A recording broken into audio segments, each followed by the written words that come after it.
hay una mitzvah, un precepto que nosotros encontramos aquí en la Parashá, eh, que básicamente es lo que cierra las Asereda Dibrot, las 10 conversaciones. Este es el capítulo 20 de Shemot, ¿no? Versículo, en la versión hebrea sería el versículo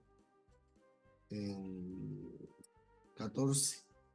לא תחמוד בית רעך, לא תחמוד אשת רעך ועבדו,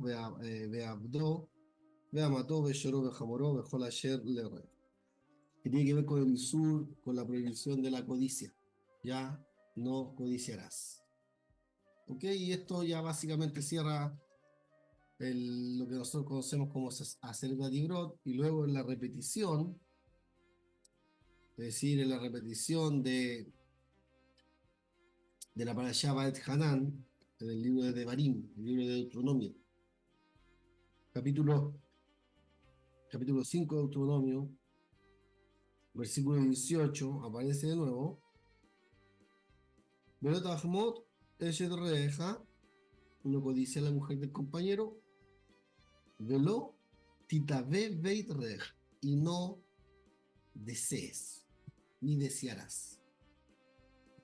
¿Ok? Entonces acá, en la parashá de la semana, ¿no es cierto? En parashá y Torah aparece un concepto que es Lotah Mod, no codicia. Y en la parashá Ba'et Hanan aparece otro concepto más dentro del mismo contexto, que sería, ¿no es cierto?, lo que se llaman ta'abot, desear, un deseo, no desearéis. O sea, no codiciaréis ni desearéis, así sería. ¿Ok? Y nosotros vamos a tratar de explicar cuál es la razón del isur, cuál es la razón de la prohibición. No codiciarás ni desearás. Básicamente, eh, estas dos prohibiciones, ¿verdad? Lo que vienen a limitar en el hombre son los pensamientos y los sentimientos. ¿Ok? Vienen a limitar los pensamientos y los sentimientos del hombre, incluso cuando no se encuentran, o cuando estos pensamientos o estos sentimientos, estos deseos, no encuentran una expresión externa y práctica. ¿Ok? De esta base, el Señor dijo, ¿no es cierto?, que mirar, ¿verdad?, a una mujer con otros ojos ya se constituía, ¿no es cierto?, ¿por qué? Porque traspasó esta misma. Esa es la base de lo que dijo, ¿no? O sea, todo el mundo la ve como un hidush, como una renovación, o como algo, o sea, como algo nuevo, no, nuevo. Pero sí él, como maestro de Torá, desprendió y enseñó, basado en esto, que cosas que tienen carácter de acción a pesar de que no sean acción. ¿Ok? ¿Se entiende, no? Sí, more. Ok.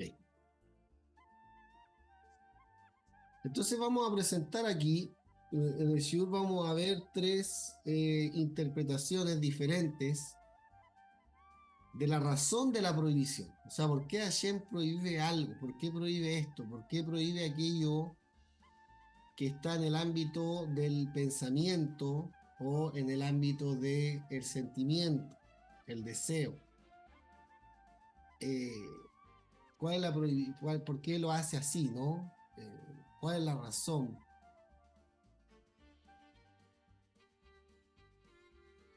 Y como en muchos otros casos, cuando uno estudia mitzvot, cuando uno estudia mandamientos, en los que nosotros tratamos de entender la razón de ser, ¿no es cierto?, del mandamiento, es decir, cuál es el shoresh, dirá el Sefer HaJinuch, cuál es la raíz espiritual de la prohibición o de que Dios me manda a hacer algo, que Hashem me prohíba hacer algo? ¿Cuál es su raíz? ¿Por qué Hashem quiere que sea así?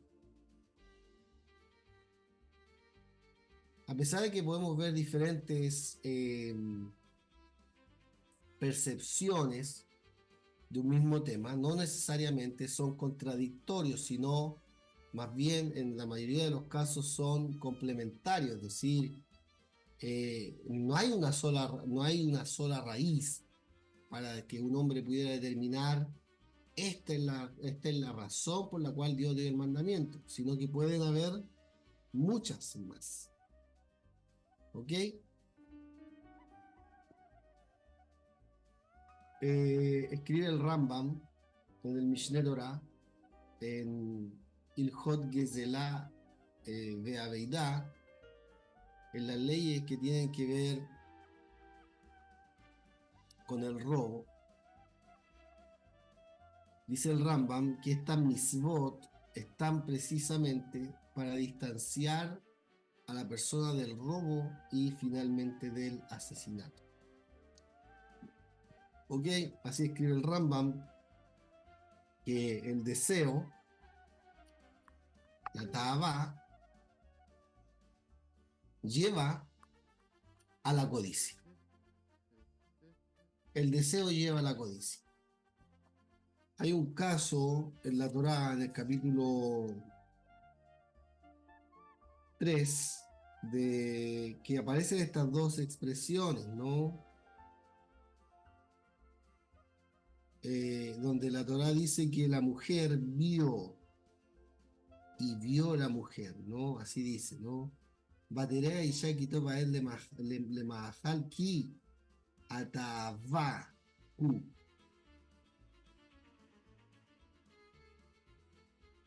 Y vio a la mujer que el árbol, que era bueno el árbol para comer, y lo deseó. Ahí está el deseo, tava.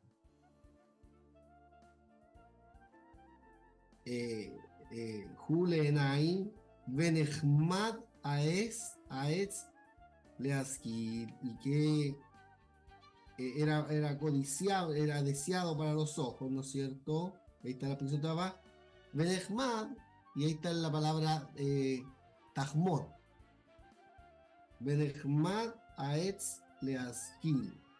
Y codició el árbol porque iba a tener un provecho de ese árbol que era para poder discernir, ¿no? Conocer, discernir. Entonces, evidentemente aquí vemos, incluso en la sintaxis del texto de Bereshit, en el capítulo 3, en el versículo 6, vemos que aparece primero la expresión deseó y luego aparece la expresión codició. Esto es lo que dice el Rambam: el deseo lleva a la codicia y codiciar lleva a robar. Porque si la persona, ¿verdad?, el propietario del objeto codiciado, por ejemplo, lo quiere vender, lo que le están pidiendo, aunque se le ofrezca un buen precio, y se le ruegue que acepte, la persona que codicia el objeto, la persona que quiere ese objeto y lo codicia, luego que no pueda obtener, ¿verdad?, el resultado o obtener lo que quiere, lo que deseó y lo que codició, luego va a venir y lo va a robar.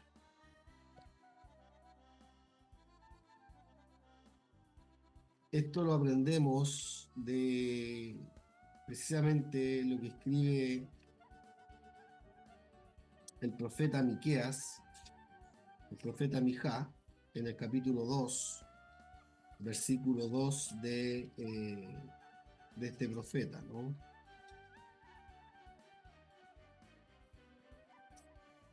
Cuando habla del robo, ¿no es cierto? Dice, hoy Joshbei Abem Upoalei Ra al Mishkebotam Beora Boker Yasu aquí Yesh Leel Yadam Behamdu Sadot Begazlu Uvatim Benasu Beashku Geber Uveito Beish Benajalato. Dice, codician los campos y los roban. Se apropian de las casas y las toman para sí. Así oprimen al hombre y a su casa, al hombre y a su heredad. Ahí está, ¿no? Lo dice el Rambam, es decir, codician campos y luego, ¿qué pasa? Los roban. Los toman por la fuerza, los roban. Y si el propietario se acerca a él con el fin de reclamar su dinero, o por ejemplo impedir el robo, ¿qué va a pasar? Entonces vendrá y finalmente lo va a asesinar. Dice el Rambam, ven y aprende de esto. ¿De quién podemos aprender esto? Podemos aprender este ejemplo de Ahab y Nabot. Ahab, el esposo de Jezabel, ¿no es cierto? El campo de Nabot, conocía la historia. Finalmente, ¿en qué terminó eso? Nabot asesinado y Ahab adueñándose del campo. ¿Y por qué pasó eso? Por el deseo y la codicia. Así entonces, la prohibición de codiciar, entonces, la prohibición de codiciar, es decir, que Hashem califique esto como algo que no tenemos que tener en el corazón, esto viene a ser una valla o un límite que nos va a mantener en una distancia segura de pecados que podrían llegar a ser muy graves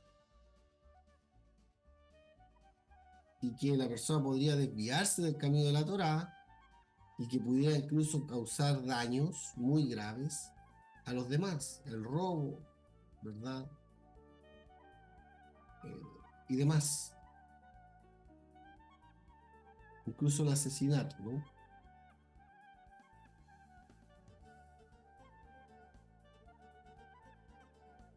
La dificultad, entonces, de esta explicación que trae el Rambam es que el Rambam convierte uno de los 10 enunciados de las 10 conversaciones en un ayudante de los mandamientos, en un auxiliar, es decir, una valla,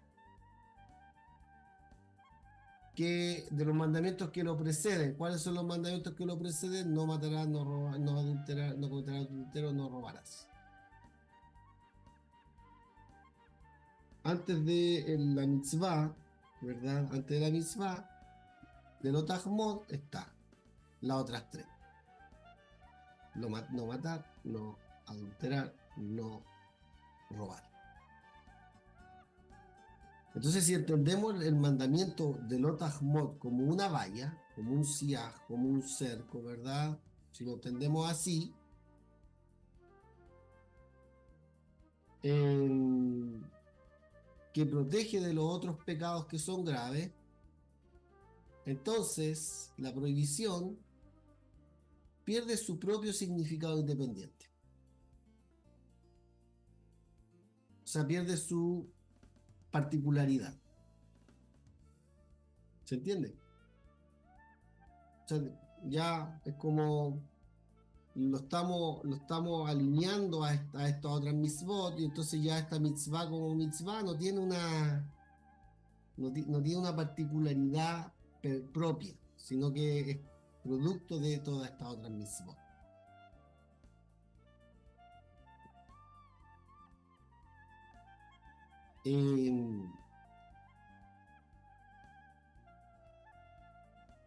Pero cuando nosotros estudiamos, y el hecho de que ayer lo haya puesto de manera independiente, es decir, que lo haya tipificado como un mandamiento independiente, entonces tiene su propio significado fundamental e independiente.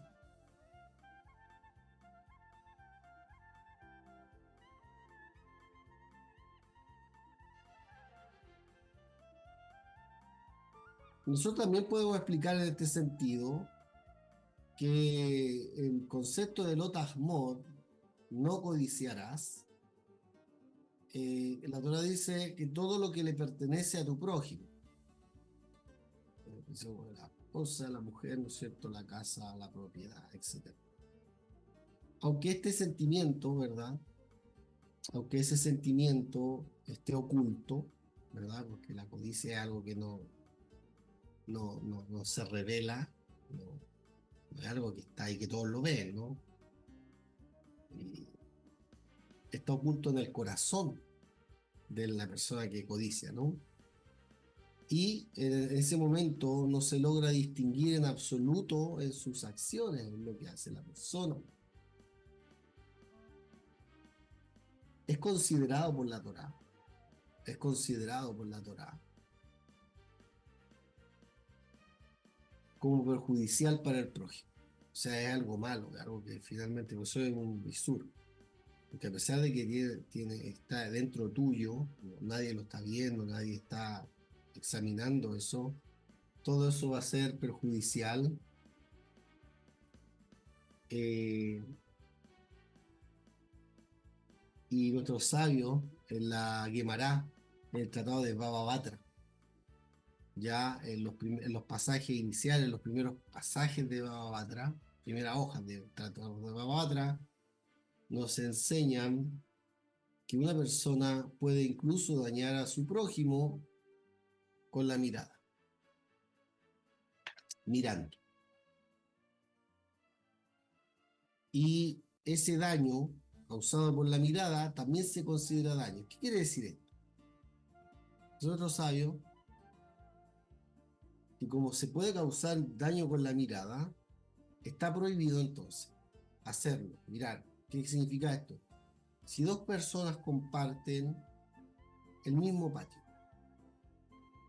viven en diferentes casas pero tienen el mismo patio. Imagínate una casa aquí, una casa acá y de atrás un patio, un espacio de patio abierto para las dos familias, para las dos personas. Comparten el mismo patio. Cada uno puede obligar a su compañero, a su prójimo, a su vecino, a construir un muro en medio para que ninguno vea al otro mientras está ocupado en sus quehaceres. Es decir, ¿por qué dice que se puede causar daño con la mirada? Porque, por ejemplo, imagínate una persona, esto está, se le llama voyeristas, creo, ¿no? A las personas que miran y espían a las personas, ¿no es cierto? Y obviamente la persona cuando está en su casa está en su intimidad, y los miran y entonces con la mirada están haciendo un daño. Eso es lo que están diciendo los jajamim. Uno pudiera pensar que con la mirada uno no daña a nadie, pero la mirada te puede llevar a desear, te puede llevar a codiciar. Solo la mirada. De hecho hay un dicho, en mirar no hay engaño. No, en pedir no hay engaño. Ah, Es el dicho. ya me equivoqué. En pedir no hay engaño, claro, pero uno mira, entonces, ¿por qué? Porque uno piensa que cosas que no tienen una dimensión, por eso cuando uno estudia estos mandamientos, uno no dimensiona, por ejemplo, lo que producen ciertas acciones que podemos hacer, sean pasivas o activas, y que pueden traer, ¿no es cierto?, situaciones que pueden ser gravísimas. Entonces, la prohibición de la Torá contra la codicia nos enseña entonces que una persona puede dañar a su prójimo incluso con el mero pensamiento. Es decir, su deseo de cualquier cosa que le pertenezca a su prójimo ya representa una especie de usurpación de límites. O sea, ya yo estoy pasando los límites míos, ya estoy saliendo de mi ámbito y entrando en el ámbito del otro con el deseo de posicionarme en el futuro de aquello, con el pensamiento. ¿Te fijas? Entonces, es como una usurpación, entonces vengo yo y pareciera que no, pero sí. Y aunque el daño no es visible, evidentemente, es incluso más grave que el daño que se podría hacer habitual causado por los ojos. ¿Por qué? Claro, porque este tipo de daño de codicia no se puede medir en términos financieros, ni se puede demandar, ¿no es cierto?, a una persona que codicia ante un tribunal.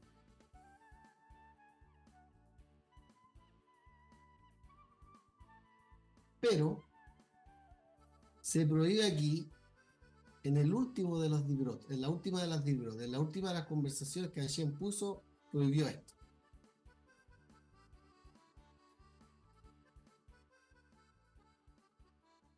Eh, Esa es la primera posición, la posición de Maimónides. La segunda posición que vamos a ver es la de Filón de Alejandría. ¿Ya? Filón de Alejandría era un judío, ¿verdad?, que se volvió a la filosofía griega, etcétera. Pero vamos a ver un punto que trae Filón de Alejandría.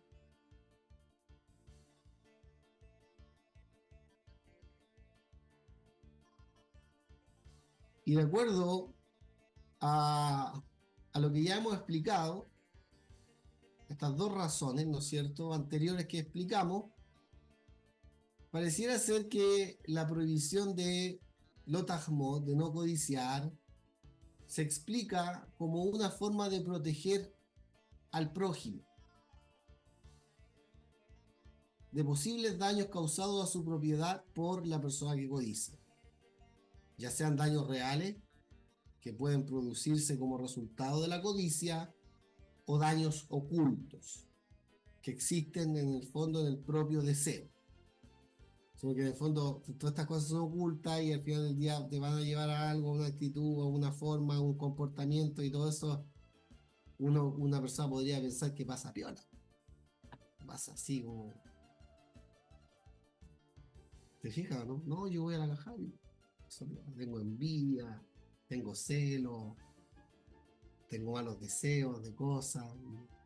Todo eso nadie lo ve, pero finalmente todo esto que está en mi corazón está dañando la imagen del prójimo, está dañando finalmente al prójimo. Pareciera ser, dice, ¿no es cierto?, que todo tiene que ver con el prójimo. Y todo esto es como resultado de la codicia, ¿no es cierto?, que existe en el propio deseo de la persona. Según esta explicación, la prohibición entonces representa una continuación directa de los mandamientos anteriores. ¿Ok? Los mandamientos anteriores son, ¿verdad? Y bueno, esto aplica a todos los mandamientos, en realidad.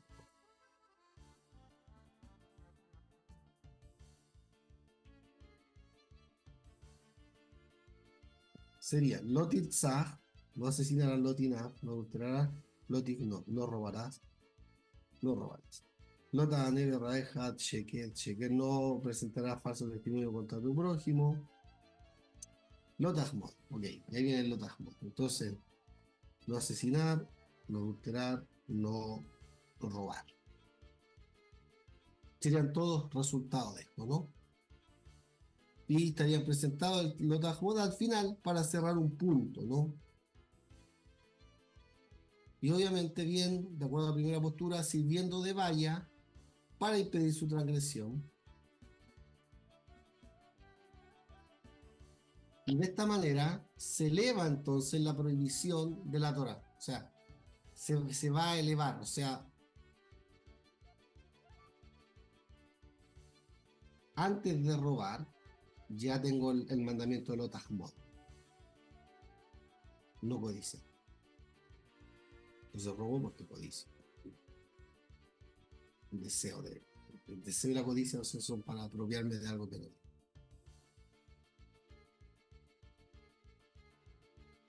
Y obviamente que la naturaleza introvertida de la prohibición de codiciar, porque es introvertida porque es hacia adentro y no está exteriorizada, es decir, no es perceptible.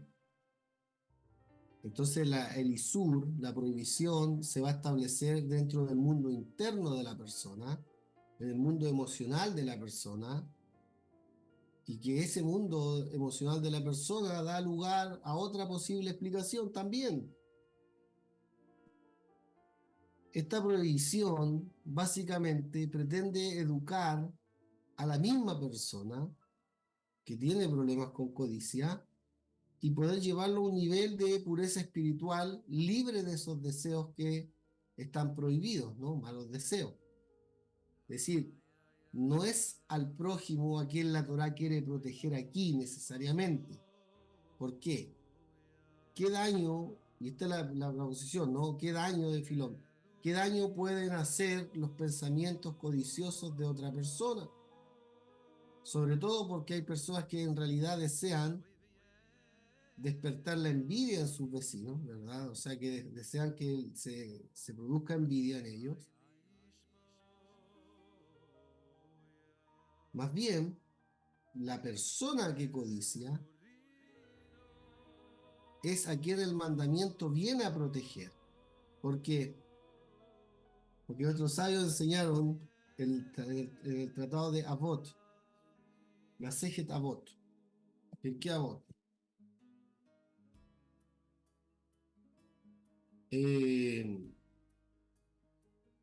Capítulo 4,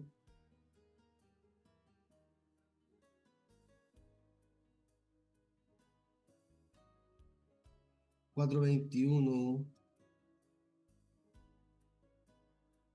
Bueno, dependiendo de la versión.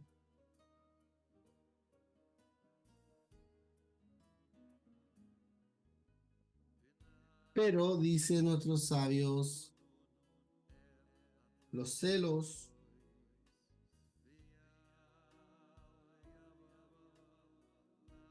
un segundito.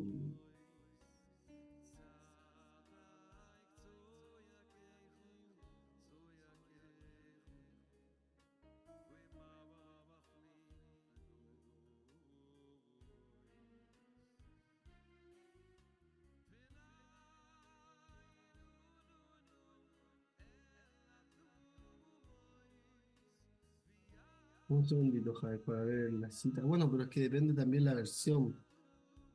Pero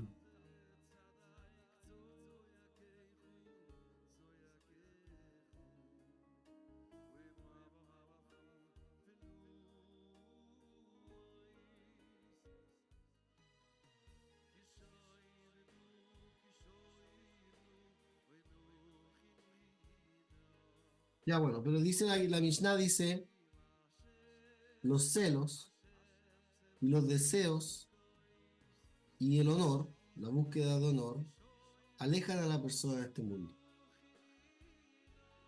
Kiná, Gatabá, Gakabot, Motzi, Metadam, Minaolam. Todas estas tres cosas sacan a la persona del mundo, hacen que pierda su mundo. Ya la búsqueda de honor, los celos, la búsqueda de honor y los deseos, que estamos hablando acá, ¿no es cierto? Como que vimos, ¿no es cierto? También la parasha de Ba'et Hanan.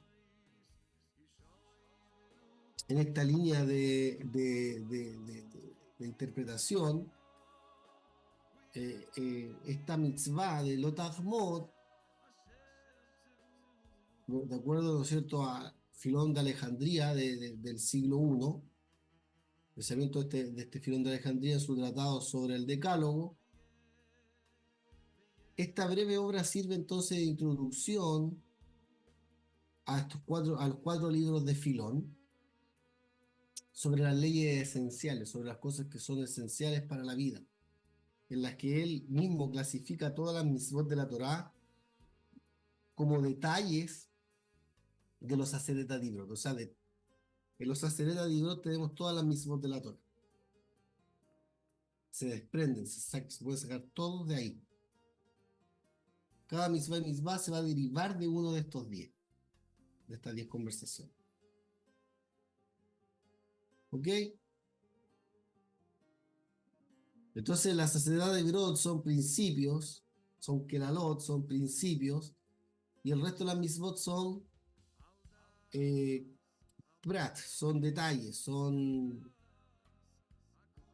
detalles, bien digo, son aplicaciones detalladas de estos principios. Entonces, el Lotahmot viene a ser como un pilar central dentro de la instrucción moral de la Torah.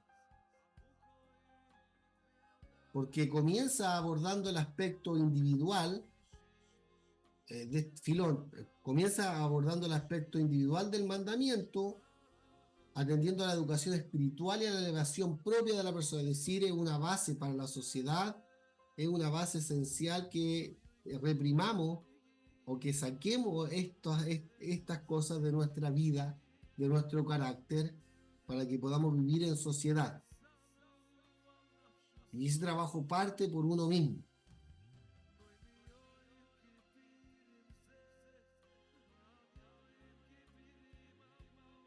Y esto tiene que atender entonces a la educación espiritual que va a ser la persona y a la elevación propia de la misma, ¿no? Pero también tiene un carácter y un significado social.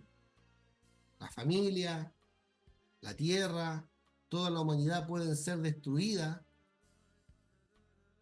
en última instancia como resultado de no suprimir esos deseos que están en el corazón. Por lo tanto, la mitzvah de Lot Hachmot tiene el potencial de salvar al mundo. Tiene potencial, si dentro de los grupos humanos no somos envidiosos, no somos codiciosos, no somos deseosos, el grupo humano y la sociedad y la comunidad va a mejorar mucho. Y aquí, obviamente, de acuerdo a la visión de Filón de Alejandría, esta mitzvah tiene un aspecto moral y social. Y por eso él concluye en que la violación del mandamiento va a producir un daño social causado, ¿verdad?, por el deseo desenfrenado de las personas. La guerra, los celos, todo eso que están ahí, ¿no es cierto?, están anidados en el corazón, se anidan en el corazón de las personas, ¿sí? Se asientan en el corazón de la persona.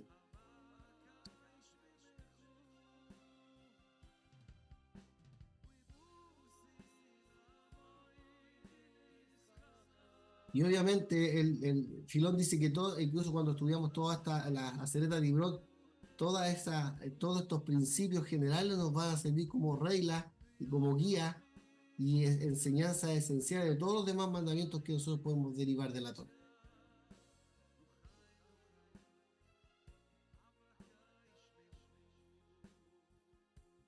Ya, tercera posición. Rabí Abraham Ibn Ezra. Rabí Abraham Ibn Ezra pregunta, ¿cómo puede alguien no codiciar una cosa bella en su corazón? O sea, ¿cómo luchas con eso? Porque es un deseo que aparece así. Si la persona ve un auto bello, inmediatamente. O sea, eso es como un clic, ¿no? Rápido. Cosa de segundo. El deseo de la codicia.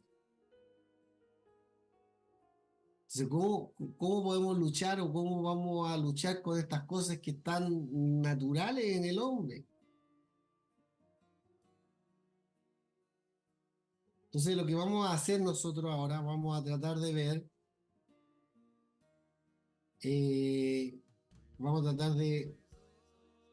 vamos a dedicarnos ahora esta sección del Ibn Ezra a debatir, a mirar este problema, pues ya es un problema. Si lo ponemos desde el punto de vista como lo puede hablar Ibn Ezra, ya es un problema. O sea, ¿cómo lo hago para no codiciar algo bello? Una casa, fíjense, o sea, la codicia está ahí. Son todo lo que uno pudiera codiciar, ¿no es cierto? Son cosas bellas.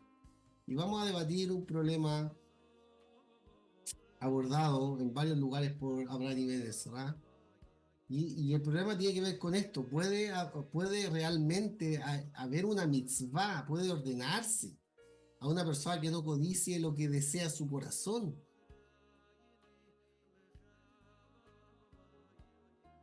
Es decir, de otra manera, ¿puede haber algún control sobre el pensamiento y los sentimientos que impidan a una persona decir algo que pertenece a su prójimo? Es decir, por decirlo de otra manera, ¿no?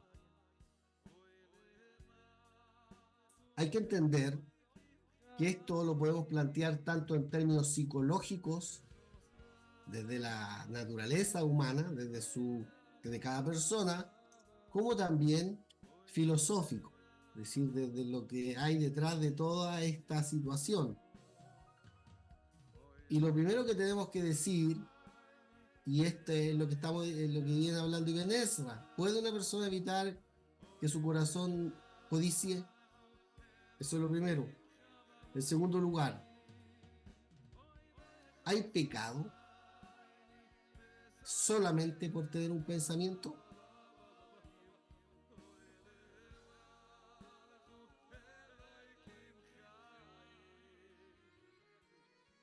Y obviamente estas cosas están relacionadas, ¿no?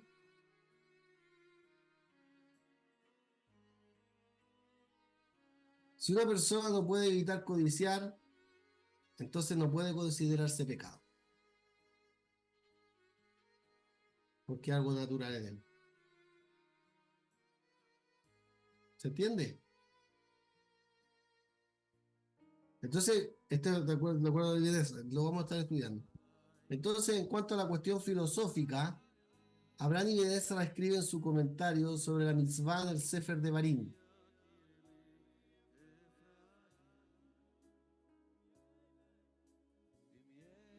Dice Abraham Ibn Ezra que hay muchas pruebas de que la recompensa y el castigo también se aplican a los pensamientos y no solamente a las acciones.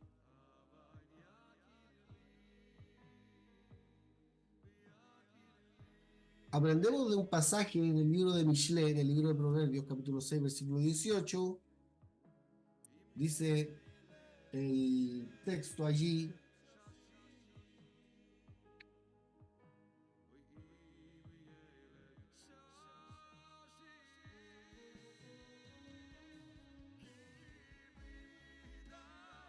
Lev Joresh Machshevot Avem, dice, un corazón, el corazón que alberga malos pensamientos. O sea, de las cosas que odia el Eterno, viste que dice Shisha Inesone Adonai, Besheva Toavat Nafsho, 6 cosas odia el Eterno y aún 7 aborrece su alma, ¿no? Dentro de esas 6 cosas que el Eterno odia está el corazón que alberga pensamientos malos. Ahí está, ¿no?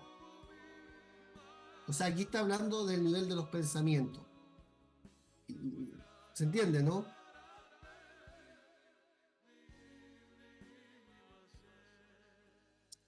Tenemos también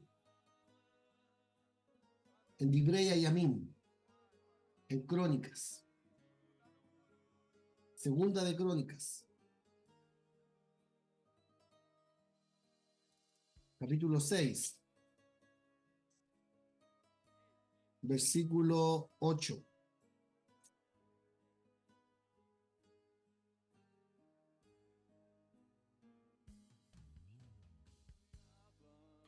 Hablando de Shlomo,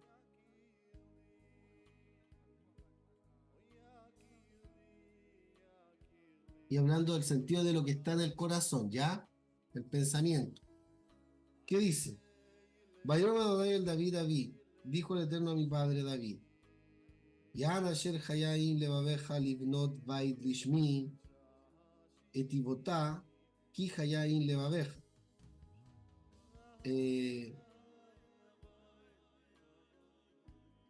Dice,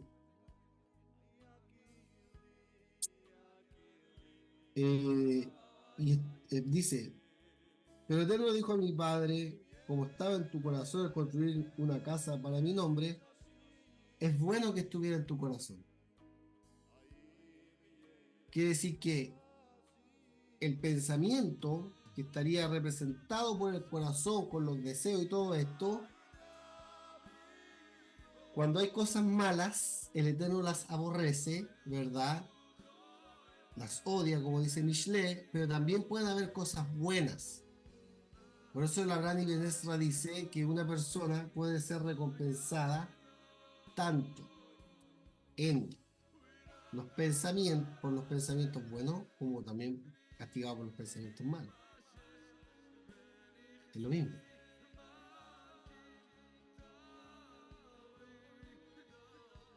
Y esto también lo podemos encontrar en el Salmo 125, versículo 4, donde dice la Torá,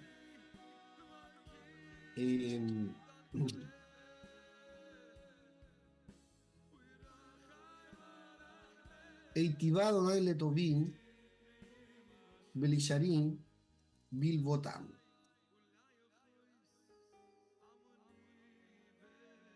Dice, haz el bien, Adonai, a los que son buenos y a los que son rectos de corazón. Fíjate tú. O sea, bueno en las acciones, pero también son a los que son rectos de corazón. O sea, una persona podría pensar que la recompensa y el castigo estaría solamente implicada en la acción, en lo que yo hago, en lo que yo determino, en lo que... No, aprendemos de estos pasajes, de lo mismo que dijo el Mashiach, pero aprendemos de la Torá mucho más, ¿no es cierto? Porque en la Torá está más, hay más pasajes, ¿verdad?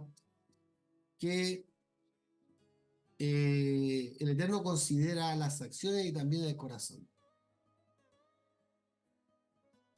Y Moshe también afirma al final de la Torá, en Devarim 30:14, Devarim 30:14, también Moshe considera al final en la Torá, con respecto a esto, va a decir lo siguiente.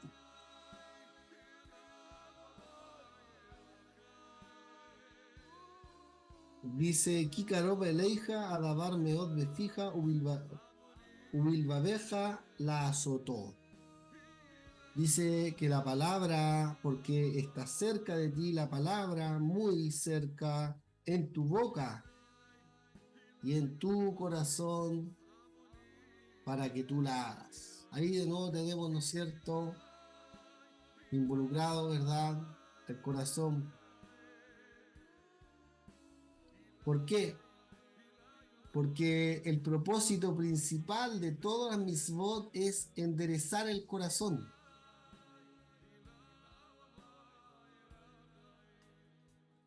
Por eso el Señor en Mateo capítulo 13 pone la palabra que trae Él como una palabra del reino, una palabra de restauración, y usa la figura de la tierra y la figura de la semilla, ¿no es cierto?, como la tierra viene a ser el corazón del hombre y la semilla viene a ser la palabra del Eterno, y que la tierra, ¿no es cierto?, el corazón del hombre se va a sanar y que se le injertó la palabra.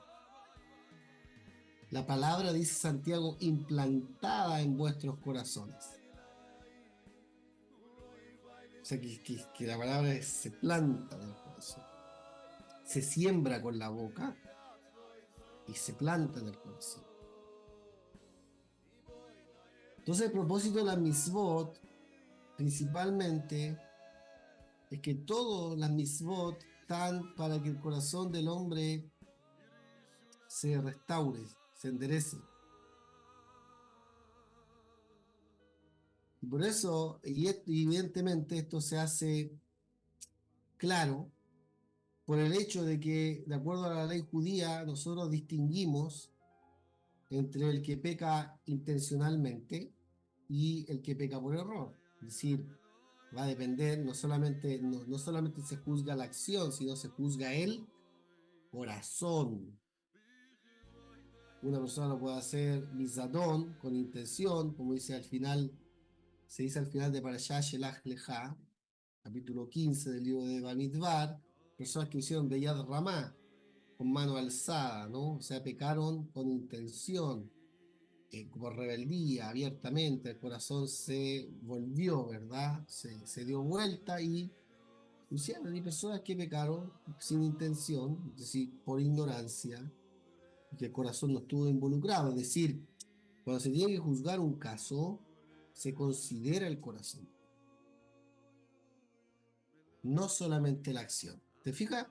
Si una persona puede decir, no, el Eterno juzga solamente la acción y no la intención, no lo aprendemos así. ni de los pasajes que estamos estudiando anteriormente, ni tampoco de cómo la misma Torá establece, ¿verdad? El tipo de juicio que se tiene que dar en diferentes casos. Dice el Abraham Ibn Ezra, dice que trae una parábola, trae un mashal.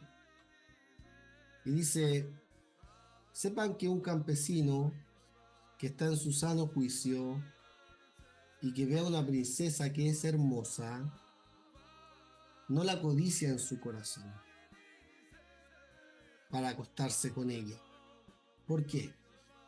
Porque sabe que es imposible, ¿verdad?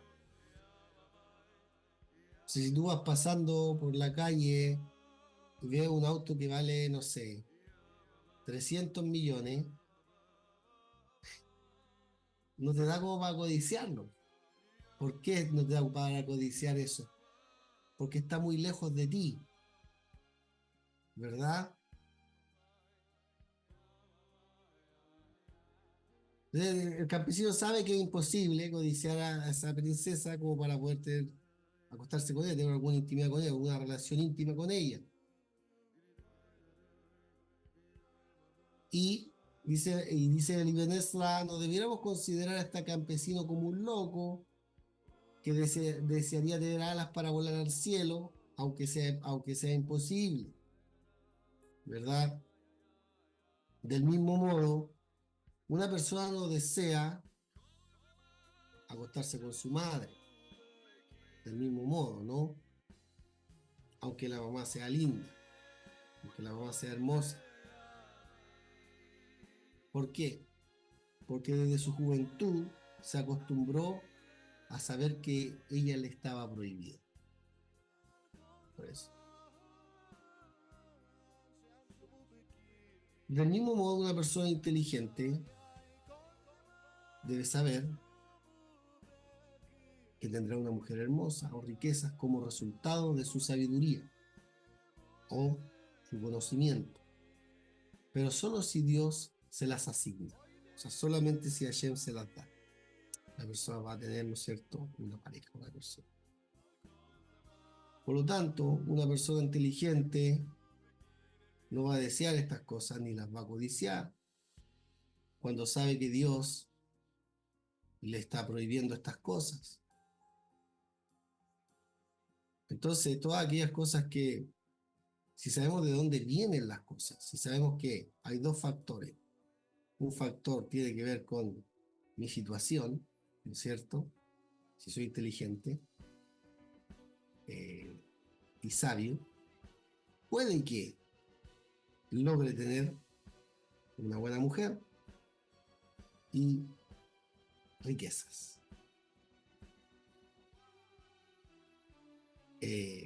Como resultado de esta sabiduría o del conocimiento. Pero esto está solamente si Hashem lo da. Solamente si Hashem lo da. Entonces, esta misma persona que entiende esto en el mundo no va a desear ni va a codiciar, ¿no es cierto?, aquellas otras cosas que están fuera de su alcance. Como el campesino sabe que el campesino jamás va a llegar a tener una relación, porque obviamente hay toda una barrera social, un límite, hay un montón de cosas que no puede, ¿no es cierto?, familias reales, o sea, no se puede.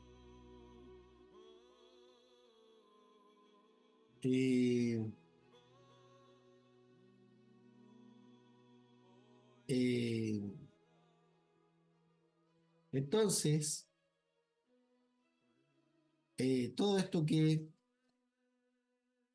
nosotros vemos que no podemos, lo vamos a ver como algo que no está a nuestro alcance simplemente.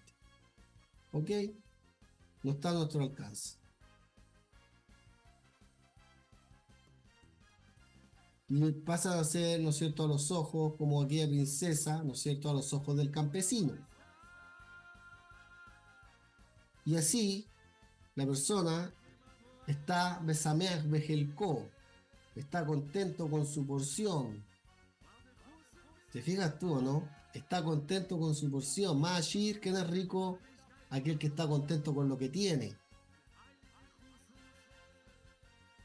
De hecho, hay una tojejá que hace Santiago. ¿Te acuerdas que él dice, ustedes piden y no reciben porque piden mal, y codician y hacen un montón de otras cosas? ¿Por qué? Porque no estamos contentos con lo que tenemos. La persona que no va a llegar a codiciar es una persona que sabe y está satisfecho con su porción, y entonces no permite que su corazón codicie y desee algo que no es suyo, porque está contento. Entonces, si tú te sientes feliz con lo que tienes, con lo que Hashem te ha dado, tu corazón no va a inclinarse en esa balanza, ni tus ojos, o tus ojos pueden eventualmente mirar algo como bello, pero no necesariamente para codiciarlo ni para desearlo, porque sabes tu límite, sabes que eso no está a tu nivel, no está en tu nivel. Entonces esto nos va a ayudar a que nuestro corazón no codicie y desee algo que no es nuestro. ¿Por qué? Porque la persona sabe que Hashem no desea dárselo, pero puede tomarlo por la fuerza, no sé, o sea, podría tomarlo por la fuerza, pero no debe, no puede tomarlo por la fuerza, ni por sus pensamientos, ni por su astucia. ¿Por qué? Porque tiene fe en su creador. La persona confía en Hashem, sabe que Hashem es bueno, sabe que Hashem le da lo que le da, y en que Él le proveerá y lo hará, y hará lo que es bueno a sus ojos, ¿verdad? Y por eso está contenta la persona, vive contenta, vive feliz, si tengo un departamento grande, chico, si tengo para pagar arriendo, si tengo todo, estoy feliz, estoy contento. Pues esta es mi parte. Y si yo tengo un auto y mi vecino tiene un auto mejor, yo estoy contento por mi auto, tengo mi auto. Y si yo tengo auto, estoy contento también. La persona tiene que aprender a estar contento. Sabemos que el estatus social del campesino y de la princesa ya no existe, ¿verdad? Porque ahora ya no están esos extremos sociales. Entonces el mensaje del Ibn Ezra sigue siendo claro. E incluso podemos reformular su parábola de manera que resulte pertinente a nuestros tiempos.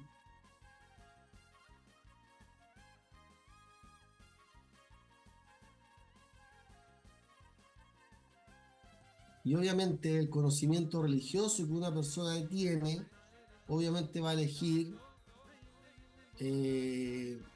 elige lo que dicta su forma de relacionarse con el mundo que lo rodea. Entonces la actitud correcta, adecuada, religiosa de una persona que cree en la providencia divina, en la Shgaha Peratit, en que Hashem le provee y lo que tiene ahora, porque puede tener mañana más, pero lo que tiene ahora es lo que Hashem le ha dado. Eso hace, eso hace que la persona, ¿verdad? No codicie.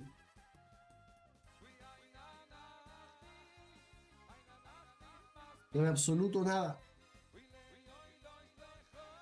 del prójimo, de la otra persona. ¿Por qué? Porque sabe que todas estas cosas le están prohibidas por Dios. Por lo tanto, en el ámbito psicológico, lo podemos responder de una manera como, por ejemplo, que en lo psicológico yo tengo que autoeducarme, tengo que, mediante la autoeducación, hacia la conciencia que yo tengo que elevar, ¿no es cierto? Pensando en la Shgaha Peratit, pensando en que Hashem todo viene del cielo, pensando en mi condición, pensando en cómo Hashem me ve, y obviamente la actitud que yo tengo que tener desde un punto de vista como creyente tiene que ser adecuada. Y si a eso yo le refuerzo que Dios es mi proveedor y que yo tengo que estar contento con lo que Dios me ha dado porque soy una persona rica,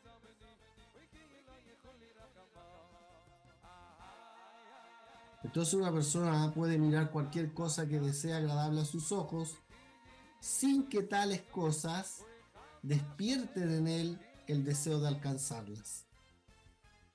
O sea, podemos mirar cosas lindas, pero si tenemos el concepto claro, adecuado, correcto de cómo tratar esta situación, entonces no van a afectar nuestro corazón.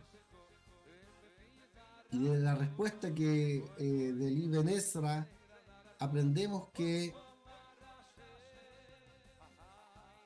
él ve esta prohibición no en términos de daño causado al prójimo, sino más bien como una prohibición de la Torá.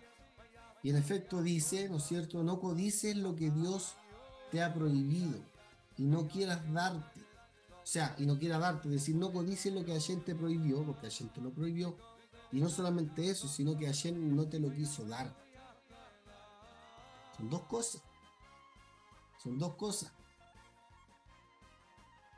Más bien, confórmate con lo que tienes, sabiendo que esto es lo que Hashem te ha asignado. Por eso Abraham Ibn Ezra subraya que Hashem le prohíbe a la persona, ¿verdad?, cosas de otro, y que no solamente le prohíbe, sino que Hashem no se las quiso dar,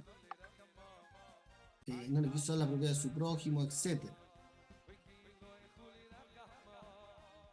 ¿Ok?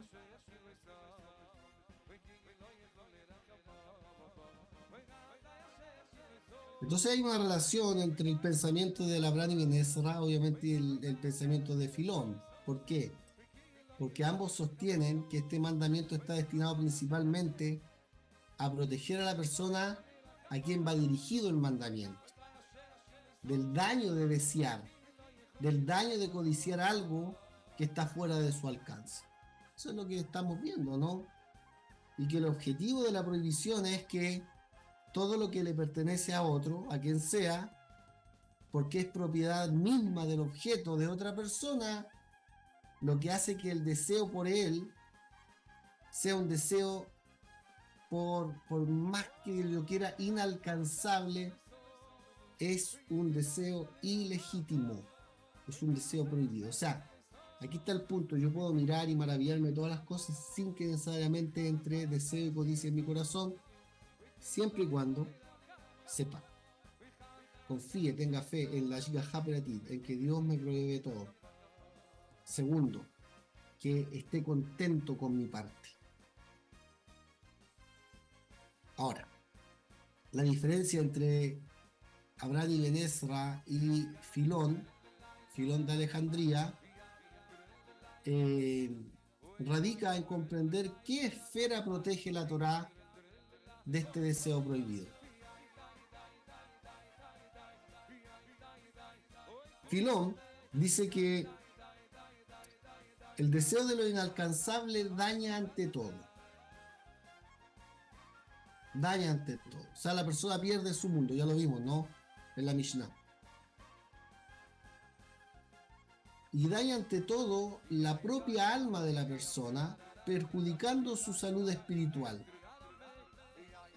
Pero también daña el tejido social, es decir, también daña la sociedad.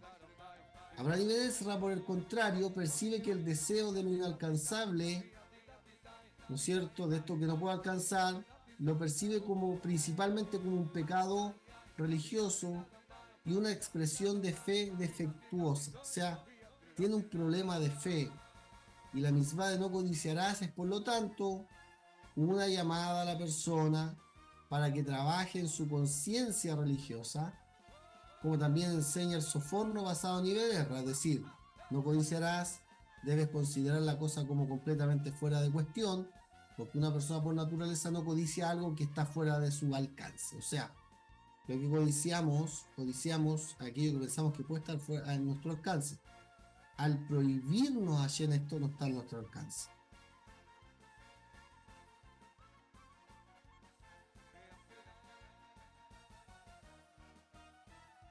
Entonces, ¿cuál es la diferencia sustancial? Si sabemos que todo está situado en el corazón, la diferencia es que, por ejemplo, los malvados se rigen por su corazón y van a acceder a sus deseos y a todas esas cosas, pero los sadiquín rigen su corazón, gobiernan su corazón. Es decir, en el caso de los malvados, se convierten en malvados porque al final del día el corazón va a desear y finalmente el corazón se impone sobre la persona y no la persona sobre su corazón. Y por eso la respuesta de Labrani Ben Ezra a la pregunta psicológica ¿cómo una persona puede controlar sus emociones y evitar codiciar? Viene a ser adecuada para quien la plantea en términos teóricos, es decir, una persona, insiste, el Ben Ezra, debe desarrollar la conciencia correcta, hasta el punto de que la cosa quede completamente fuera de cuestión para sí. Si yo puedo ver un auto hermoso y maravillarme y mirarlo, pero no ni siquiera desearlo ni codiciarlo. ¿Por qué? Porque en el momento en que yo entiendo que eso es inalcanzable, no voy a tener problema con mirarlo. Ahí está la parte psicológica.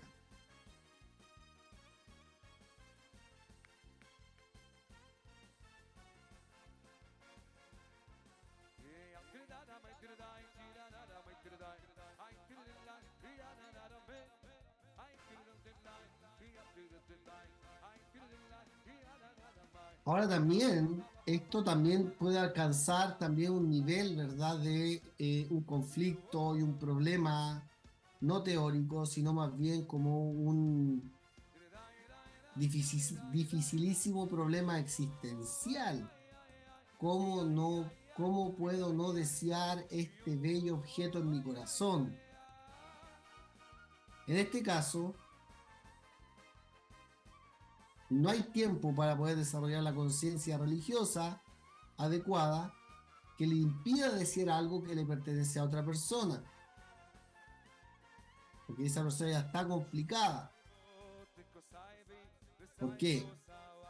Porque la persona tiene ardiendo su corazón y lo que no haya logrado hasta ahora en su autoeducación no lo va a lograr en un momento. ¿Qué se puede hacer entonces? El Sefer HaJinuch, en la Mitzvah 416, aborda esta cuestión importante desde un punto de vista educativo y práctico. Y dice el Rabbi el Sefer HaJinuch, y justamente, considera justamente que la aclaración de este tema toca un principio fundamental. Y uno de los fundamentos de la Torah y de las mitzvot, que viene a ser el principio de la Bejirá Hofshi, el libre albedrío. Y ese libre albedrío se expresa con gran fuerza y con gran convicción interior. Es decir, cuando una persona quiere y desea algo, no hay nada que se lo impida.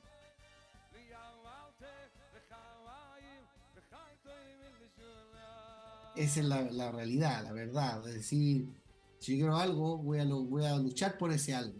¿Por qué? Porque esa es la base de la Bejirá Hofshi. Y dice el Rab, no te asombres y no te preguntes, pero ¿cómo puede estar en el poder de uno frenar su corazón? De anhelar las riquezas que puede ver en la posesión del prójimo, cuando él mismo carece de todas ellas. Es decir, ¿cómo puedo llegar a no sentir algo cuando yo carezco de todo esto, de todas estas cosas? ¿Cómo puede darse en la Torá una prohibición sobre la cual el hombre no puede obedecer? Serían las preguntas, ¿no? Porque ya estoy metido en una cuestión ya es fuerte.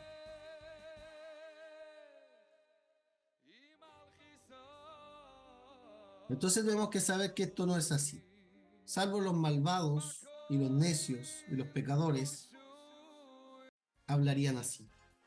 En efecto, cada uno puede controlar, frenar, controlar. Dame un segundito, hermano. Hola, mamita, la llamo, estoy en una clase.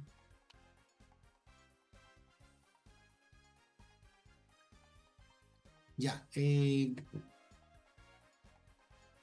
Entonces, salvo los malvados, los necios, ¿verdad?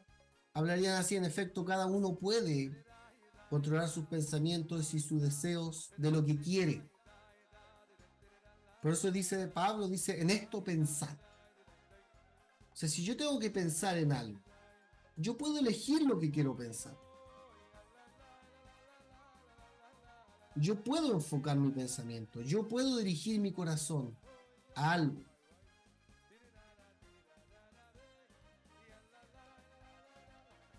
Y está en mi libre elección y en mi decisión rechazar el deseo o acercarme a eso con respecto a todos los temas como yo quiera.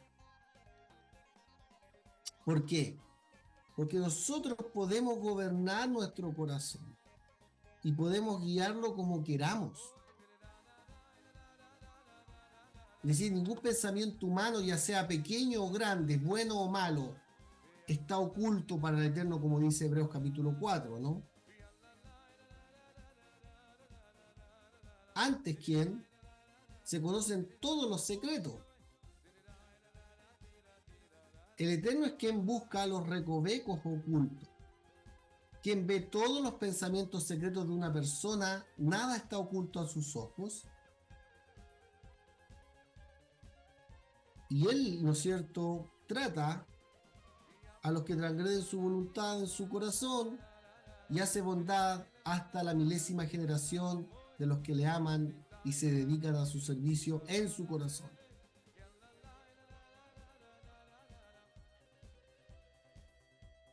¿Por qué? Porque tengo que pensar que no hay nada tan bueno para el hombre como un pensamiento bueno, un pensamiento puro, en esto pensar. Ya que este es el principio de todas las buenas acciones y su fin. Y esto también, al parecer, es el significado de un buen corazón, que los sabios alaban los discípulos de Rabbi Yohanan Ben Zakkai en el Tratado de Avot, capítulo 2, Mishnah 9. Entonces lo que nos dice el Sefer HaChinuch es la gran libertad del hombre. El hombre tiene libre elección, no solo en relación a las acciones que realiza, sino también en relación con sus pensamientos y sus emociones. Es decir, el mundo interior de una persona se encuentra dentro de su propio poder. La persona puede gobernar su corazón. Por eso el hombre no es como los animales o las bestias. Las bestias viven de manera instintiva, por instintos, por deseos naturales instintivos que no pasan por un razonamiento. El hombre sí tiene la capacidad de razonar, tiene la capacidad de controlar. Otra cosa es que yo voluntariamente me quiera entregar a eso. Eso es otra cosa. Y esta verdad se aplica a toda situación en la que una persona se enfrenta a la prueba de una inclinación a codiciar o cualquier otra inclinación. ¿Por qué? Porque puede apartar el deseo de su corazón y abstenerse de transgredir la misma de Lotahmot. No codiciará, puede hacerlo.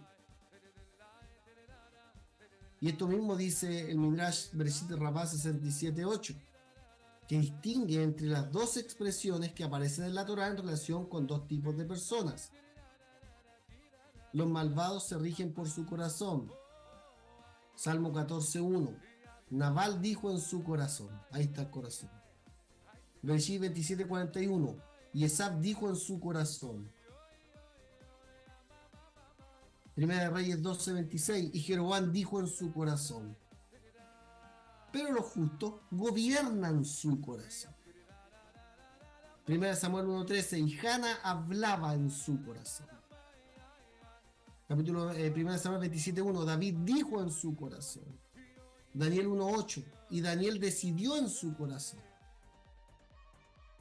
Estos últimos se asemejan a su creador, acerca del cual está escrito Bereshit 8.21, y Dios dijo en su corazón.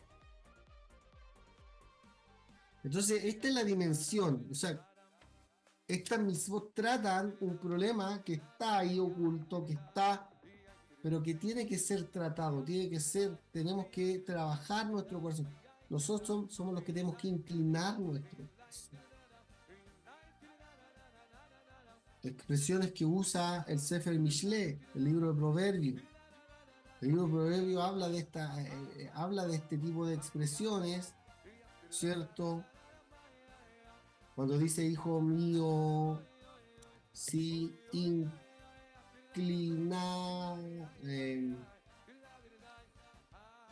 el capítulo 2 de Proverbios. Hijo mío, si recibes mis palabras y mis mandamientos, guardarás dentro de ti, tu corazón, haciendo estar atento tu oído a la sabiduría. Si inclinares tu corazón a la prudencia. Fíjate que el corazón, ¿quién lo inclina? el hombre. Amén. Baruch Hashem, lo dejamos hasta aquí.